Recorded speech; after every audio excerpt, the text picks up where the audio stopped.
Hello বন্ধুরা, come back to my channel Rupa Rokomari. Hooghly জেলার এই ছোট্ট গ্রামটা থেকে তোমাদেরকে অনেক ভালোবাসা জানিয়ে আজকের ব্লগটা স্টার্ট করলাম। দেখো, রাস্তার মধ্যে থেকে তোমরা দেখে বুঝতেই পারছো এখন আমরা দাঁড়িয়ে রয়েছি পিচ রাস্তার উপরে, মানে আমাদেরই বাজার যাওয়ার রাস্তার উপরে। চলো এখন আমরা যাব হচ্ছে একটা মেলাতে। চলো তোমরা সাথে থাকো, দেখতে থাকো। মেলাতে গিয়ে তোমাদের সাথে পুরোটা শেয়ার করছি। চলো।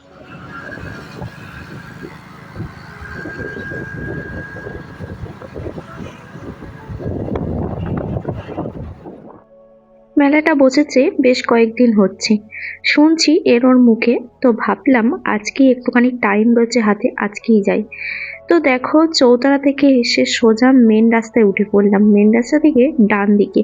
তো চলো যাওয়া যাক, যদি এই বেলার দিকে মেলাটা খোলে তাহলেই আমি নেমে তোমাদের সাথে শেয়ার করব, আর তা না হলে শেয়ার করতে পারবো না, ওই দূর থেকেই দেখে নিতে হবে।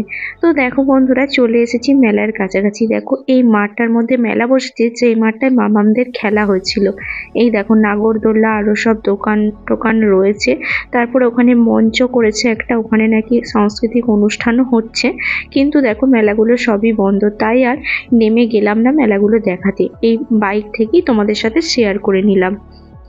আমরা যে বিকালের দিকে আসবো, সেই বিকালের দিকে আসতে পারবো না, কারণ হচ্ছে সুদীপ্তর এখন 4/12 ডিউটি চলছে একটা দিনের জন্য। ওর কিন্তু ডিউটি এদিক ওদিক এখন হবে না, কারণ ওদের এখন স্টোরে প্রচুর চাপ রয়েছে, লোডিং শুরু হয়ে গেছে, সেই জন্য।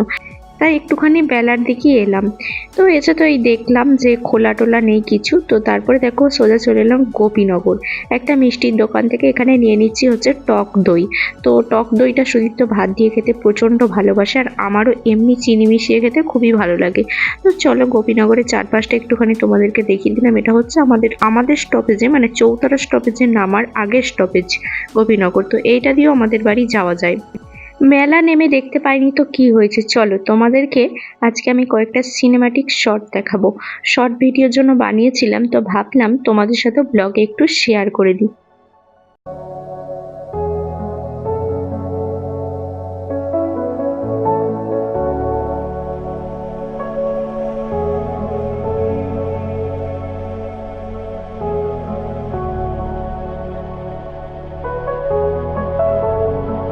The next day. ফুচকা পাঁপড় নিয়ে।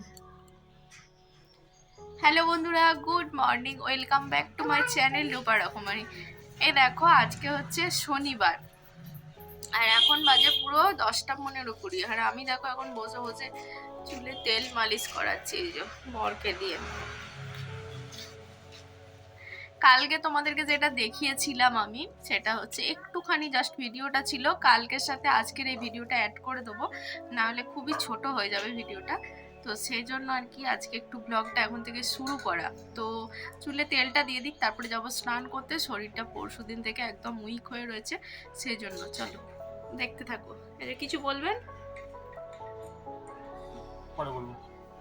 না বলো না, কেমন লাগছে বইয়ের চুলে তেল মালিশ করতে? বইয়ের চুল করতে তো ভালোই লাগে। দেখো, নিজের জিনিসকে যত্ন করতে অবশ্যই। আর ওই দেখো মামাম খেলা করছে, মাথায় ওটা ওর চুল হয়েছে অনেকটা বড়, দেখেছো? খোঁপা করে দিতে বললো, যে তাই তো মামা। আমি তো স্নান টান করে চলে এসেছি, তারপরে দেখো এসে রান্না বসিয়ে দিয়েছি, কারণ পুজো তো এখন আমি করব না, তো সেই জন্য আগে রান্নাটাই বসিয়ে দিলাম। তো এদিকে বসিয়েছি হচ্ছে আলু ভাজা, আর এদিকে বসিয়েছি ভাত। আলু ভাজাটা করব হচ্ছে একটুখানি পোস্ত ছড়িয়ে আলু ভাজা খেতে বেশ ভালোই লাগে। আর দেখো ভাতটা অলরেডি আমার ফুটে গেছে। একটা শসা ছিল, শসাটা কেমন হয়ে যাচ্ছিল, তো শসাটাকেও আমি কেটে ফেলেছি। এই শসাটাকে এখন একটুখানি বিট নুন ছড়িয়ে মেখে নিচ্ছি, আমি আর সুদীপ্ত খেয়ে নেবো, কারণ মামাম শসাটা খেতে একটুও পছন্দ করে না। আজ কিছু কথা আমি তোমাদের সাথে শেয়ার করব, কারণ এই কথাটা আমার শেয়ার করাই হয়নি তোমাদের সাথে। মাঝখানেক আগে আমি ডক্টর দেখাতে গিয়েছিলাম, তোমাদেরকে সেইটুকু পর্যন্ত দেখিয়েছিলাম। রিপোর্টও করতে বলেছে, সব রিপোর্টগুলি করা হয়েছিল, ব্লাড টেস্ট, ইউএসজি এগুলো দিয়েছিল আর কি। সেগুলো সমস্ত করার পরে আবারও একবার দেখাতে গিয়েছিলাম। তারপর ডক্টর সমস্ত রিপোর্ট দেখে বলেছিল সমস্ত কিছু ওকে রয়েছে। আমার যে প্রবলেমটার জন্য গিয়েছিলাম, সেই প্রবলেমটা তোমাদের সাথে শেয়ার করা হয়নি। সেই প্রবলেমটা ছিল আমার পিরিয়ড প্রবলেম। তো পিরিয়ডটা বেশ কয়েক মাস ধরে ইরেগুলার চলছিল। ইরেগুলার চলতে চলতে হঠাৎ করে 1 মাস বন্ধ হয়ে যায়। তার জন্য গিয়েছিলাম ডক্টর দেখাতে। তো সমস্ত কিছুই আমার টেস্ট হয়েছে। তো সেরকম কিছুই না। আমাকে ওষুধ দিয়েছিল, তো আমি ওষুধগুলো খেয়েছি। ওষুধগুলো খাওয়ার পর এই 2 দিন আগে আমার পিরিয়ডটা শুরু হয়। 1 মাসের মতো ওষুধ দিয়েছিল, 1 মাস খাওয়ার পরে তারপর শুরু হয়েছে। তো যাই হোক, সেজন্যই আমার শরীরটা অসুস্থ। আর তোমরা আমার চোখ মুখ দেখে বুঝতেই পারছো, তো বলেছিলাম যে প্রবলেমটা আমি শেয়ার করব। তো যাই হোক, প্রবলেমটা আমি শেয়ার করলাম। আর এটা শুধু আমার একার প্রবলেম নয়, এটা এখন বেশিরভাগ মেয়েদের ক্ষেত্রেই এই প্রবলেমটা বিরাট প্রবলেম হয়ে দাঁড়াচ্ছে। আমি তাদেরকে একটাই কথা বলতে চাই যে তোমরা কিন্তু এই বিষয়টা নিয়ে একদম চেপে রাখবে না, বা এই বিষয়টা বলতে লজ্জা পাবে না, বা ডক্টর দেখাতেও লজ্জা পাবে না। অবশ্যই এই ব্যাপারটাকে নিয়ে ডক্টরকে দেখানো উচিত। ডক্টর টেস্ট করতে বলে সেগুলোও করা উচিত, কারণ এগুলো কিন্তু খুব খারাপ জিনিস। এগুলো একটা প্রকৃতির সিস্টেম অনুযায়ী চলে। তো সেই সিস্টেম যখন আমাদের ইরেগুলার হয়ে যায়, তখন কিন্তু অবশ্যই ডক্টর দেখিয়ে নেওয়া উচিত। যাই হোক, তোমাদের সাথে কথা বলতে বলতে অলরেডি আমার আলু ভাজাটাও হয়ে গেছে, আর ভাতও আমি ফ্যান ঝরিয়ে দিয়েছি। এদিকে আমি আলু সিদ্ধ বসিয়ে দিচ্ছি, কারণ করব হচ্ছে সয়াবিনের তরকারি। আর এখানে সয়াবিনের তরকারিটা বানানোর জন্য, যেহেতু আজকে নিরামিষ করব, তার আগে একটা মশলা আমি তৈরি করে নিচ্ছি। তো আজকে টমেটম নেই, জানো তো, তো সেই জন্য আমি একটুখানি আদা গ্রেট করে নিয়েছি।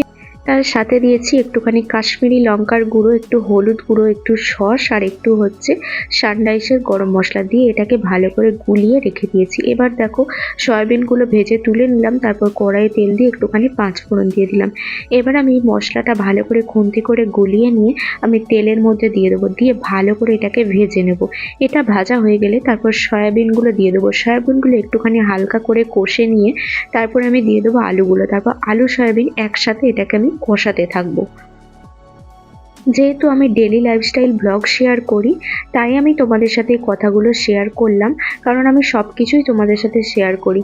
তো এই কথাটাও তোমাদের সাথে শেয়ার করা উচিত বলে মনে করলাম, কারণ এটা একটা আমি সমাজকে সুন্দর বার্তা দিলাম যে এরকম ধরনের প্রবলেমে হয়ে থাকলে তোমরা অবশ্যই কিন্তু ডক্টরের সাথে কনসাল্ট করো।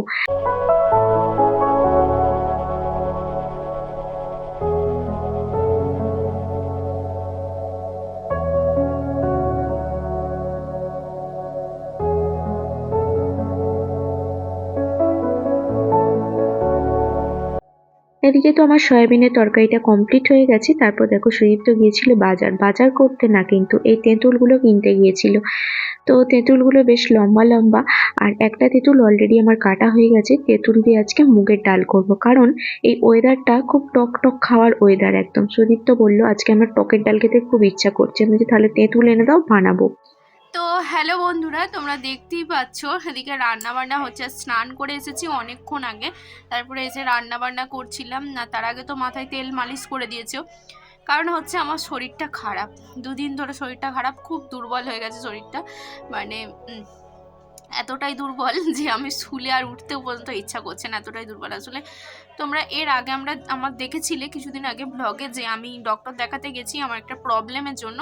তো প্রবলেমটা হচ্ছে গিয়ে আমার পিরিয়ডসের প্রবলেম ছিল, তো সেটার জন্যই ডক্টর দেখিয়েছিলাম। 2 মাস টানা অফ থাকার পর আবার পিরিয়ড শুরু হয়েছে পরশুদিন থেকে, তার জন্য ওষুধ খেতে হচ্ছে। তো সেই জন্য হচ্ছে শুরু হয়েছে ওষুধ, পুরো উইক হয়ে গেছে একদম। তো চোখ মুখের অবস্থা দেখেই বুঝতে পারছো হালচাল, কি অবস্থা খারাপ একদম। তো চলো বন্ধুরা, তার সত্ত্বেও রান্নাবান্না তো করতেই হবে। এই পিরিয়ডের প্রবলেম প্রত্যেকটা মেয়ের প্রবলেম, এই প্রবলেমটা। তো এর জন্য তো সবসময় শুয়ে বসে থাকাটাও ঠিক না, তাই না? সবসময় শুয়ে বসে থাকলেও হবে না, এদিকে রান্নাবান্নাও করতে হবে। রান্নাবান্নাও করছি, আর দেখো এসে শুয়ে পড়েছি। ওদিকে ডালটা বসিয়ে দিয়ে এলাম। হ্যাঁ, মানে একটুখানি আজকে শনিবার যেহেতু, আর এখন না খুব টক টক খেতে ইচ্ছা করছে আর কি। এই ওয়েদারটাই এরকম। তো বললো টকের ডাল খাবে, সেজন্য তেঁতুল নিয়েছে, কাঁচা তেঁতুল। মুগের ডাল বসালাম তেঁতুল দিয়ে, সিটি বসিয়েছি। যাই হোক, ওটা সিটি পড়ে যাক, তারপরে ওটাকে ফোড়নে দিয়ে দেবো। চলো, আর মামামকেও স্নান টান করিয়ে দেবে, কিছু বাসন টাসন রয়েছে রান্নার, ওই মেজে দেবে। আমি আর পাচ্ছি না, শুয়ে পড়েছি। চলো দেখতে থাকো। তো হ্যালো বন্ধুরা, আজকের মতো ব্লগটা আমি এখানেই শেষ করছি। আবার তোমাদের সাথে দেখা হচ্ছে নেক্সট একটা সুন্দর ব্লগের সাথে। ততক্ষণ তোমরা খুব ভালো থেকো, সুস্থ থেকো, আর যারা আর যারা যারা এখনো পর্যন্ত আমার চ্যানেলটিকে সাবস্ক্রাইব করোনি অবশ্যই সাবস্ক্রাইব করে আমার পাশে থেকো। আর এই ভিডিওটা যত পারো তোমরা শেয়ার করে দিও, কারণ এই ভিডিওটা আজকের এই ভিডিওটার মধ্যে রয়েছে একটা সুন্দর মেয়েদের জন্য বা মহিলাদের জন্য সামাজিক বার্তা। তো চলো বন্ধুরা, আজকের মতো টাটা।